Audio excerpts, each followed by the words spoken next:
Hey guys, welcome to this episode of Unfursaken TV.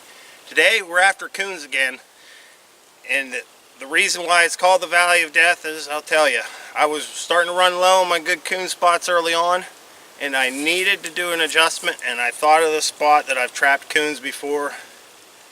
It's public ground, and it's close to roads, major stream, huge deep valley, a lot of hollows, and I knew there was a lot of good raccoons in there. Well, I think I went 2 days, 2 nights with no catches, and I was really starting to doubt the gamble because it was a little bit of a trip for me.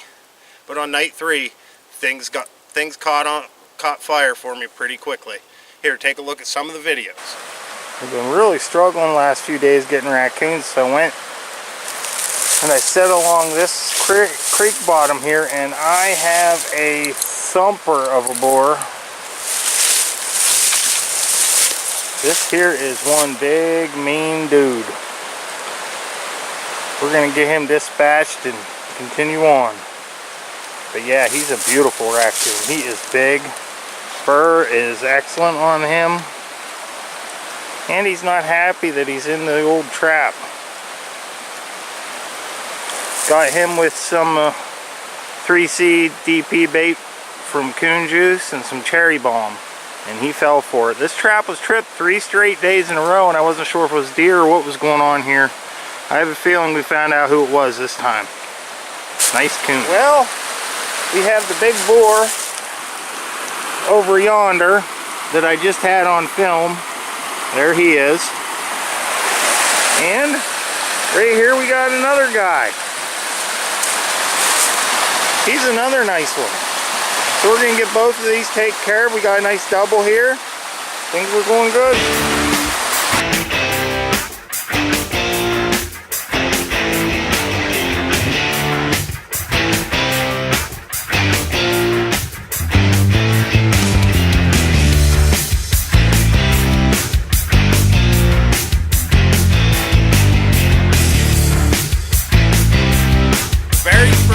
That I came to was a double with 2 ginormous 20-pound boar coons in. I thought that's it. That's a good day for around here, especially public land, mountains. We don't have a lot of farmland. I thought 2 big boars over 20. I'm sitting pretty good for the rest of the day. I could just cruise on in. And then I went to the next trap, and number 3 was sitting there. After 2 days of empty checks, I doubted myself for coming into this valley and setting up a coon line. But it is starting to pan off. 3rd trap, 3rd coon. He's another good one. He, she, whatever it is. We'll find out. This is that 3C Coon Juice DP bait again, and cherry bomb for a lure. And the DP, I think he is in, looks to be a Duke. But there he is. Right there hugging the tree. Another one, that's the 3rd one so far today. We'll get him taken care of and see if the streak continues. After I caught that decent 3rd boar, that's 3 boars, and these traps were probably only 200 yards apart. I had 4 sets, 3 of which I caught on. So I thought 3 big coons like this. This one was like 17, 18, I think. I thought there was no way, I'll just finish out the traps. I'm happy again. I'm happy for the day, and I have a little fur group chat that I do with a few other guys, 6 other guys, and every day we talk about our checks or what we got hunting the night before or whatever. And they're following along on this thing. And so was my wife at the time, as I just kept sending her the pictures too because I couldn't believe it, especially when number 4 came along. Hey, what can you do? Here's a look at number 4. Well, here's number 4 so far along this new line I put out a couple days ago. Set this, I did a double set. He picked me clean on the other DP, but this one here got him. Nice little coon. Set this DP, both these DPs along this creek here, and there's a hollow right behind me, and I'm pretty sure they're coming out of this hollow on a regular basis. So that's number 4 on the day. Get him taken care of, and we still got some more traps on this line. We might be able to get a few more out of here today. And it just keeps continuing on down the line. This is the 5th one in about a 3.5, 4 mile stretch. He's another nice one. He looks like he's on guard. But really, it just goes to show you, I've been setting on sign deer trails, human paths, raccoon trails, anything that looks like they're traveling, any animal would travel, and sure enough, we've done well today with coons. That's number 5, and I still have a whole nother property to check yet. So we'll get him taken care of and get on moving.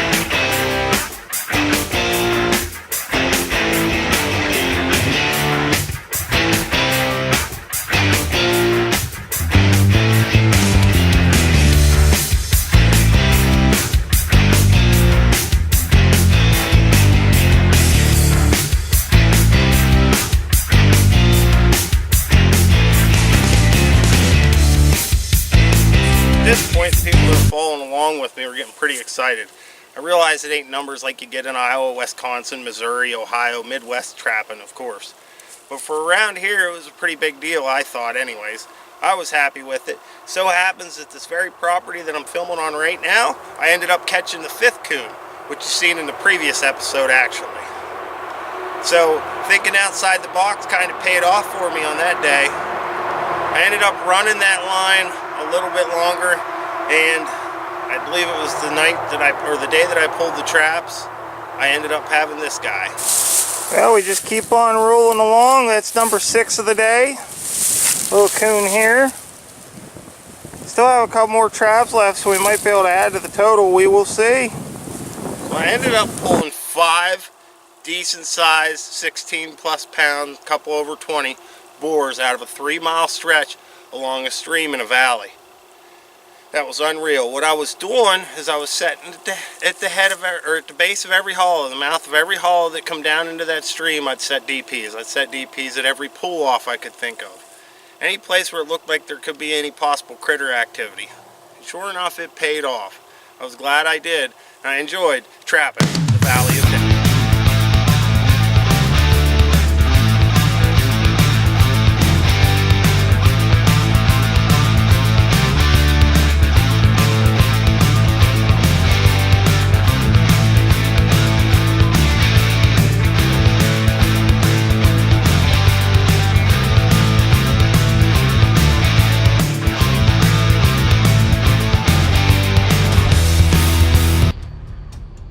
From our patented archery stabilizer to gun barrel, Picatinny rail, and scope mounts, as well as a variety of custom mounting options, Tacticam is for any weapon, any season.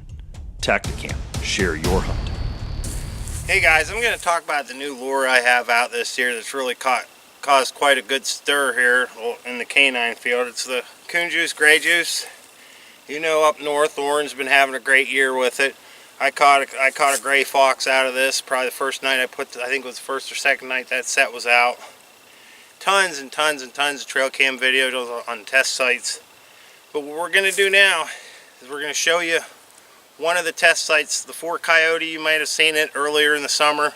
I had 4 young coyotes just pounding this stuff all night long, fighting over it back and forth. It's really some cool trail cam footage that I thought I'd throw on an episode, and I was running short on some content for this episode, so I decided to throw that Coon Juice video with the Gray Juice. Caused a lot of stirs. A lot of lure makers out there weren't too happy with it. They kept deleting it off of their Facebook pages because it was obviously producing, and I don't know if it was fear or what the story was there, but anyways, take a look at the video. It's some good footage. You get to see some coyotes and how they really approach these sets.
It was some pretty cool footage, definitely. I enjoyed it. I hope you guys maybe have seen it for the first time. A lot of you have probably seen it before.